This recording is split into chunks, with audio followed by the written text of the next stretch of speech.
আজ তোমাদের সাথে চটপট হয়ে যাওয়া একটা দারুণ স্বাদের রেসিপি শেয়ার করছি। তো এই রেসিপিটা তোমরা বাচ্চাদের বা বড়দের টিফিনে যা খুশি টিফিনে দিতে পারো। তো এখানে দেখতে পাচ্ছ মোটা মোটা সামুই নিয়েছি, মানে একটু মোটা সাইজের, আর বাদাম ভেজে নিয়েছি আর সামুইটাকেও তেলে ভেজে নিয়েছি। আর এখানে গ্রেট করা রসুন আর পেঁয়াজ কুচো, আর এখানে 3টে লঙ্কা নিয়েছি, এটাও কুচিয়ে নেবো। আর এখানে সাদা তেল দিয়ে দিলাম, পেঁয়াজ কুচোটা দিয়ে দিচ্ছি, এর সাথে রসুনটাও দিয়ে দেবো। এবার এই দুটোকে হালকা লাল করে ভেজে নেব।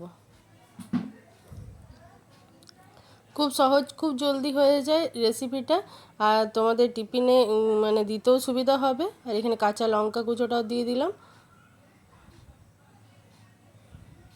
আর খেতে খুব টেস্টি হয়। তো এখানে লাল লাল হয়ে গেছে, এবার একটুখানি জল দিয়ে দেবো। আর এবার আমি দিয়ে দেবো সস। এখানে সস দিয়ে দিলাম, এখানে ম্যাগি মশলা, একটুখানি ম্যাগি মশলা দিয়ে দিলাম, হাফ চামচের মতো। আর একটু সসটা আমার কম লাগছে, ওই জন্য আর একটুখানি সস দিয়ে দিচ্ছি।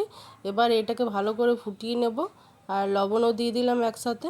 এবার এটাকে ভালো করে ফুটিয়ে নেব যাতে সসের গন্ধটা চলে যায়।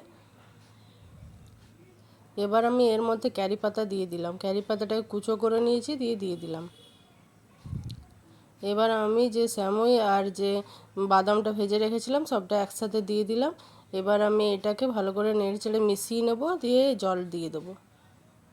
জল খুব বেশি পরিমাণে দেবেন না, আর এইখানে মানে যেমন স্যামুইটা ডুবে যায় এরকম জলটা দিতে হবে। আর 5 মিনিট ঢেকে রাখলেই রেডি এই যে স্যামুইয়ের সুন্দর শুকনো শুকনো এরকম, আর খেতে খুব টেস্টি হয়।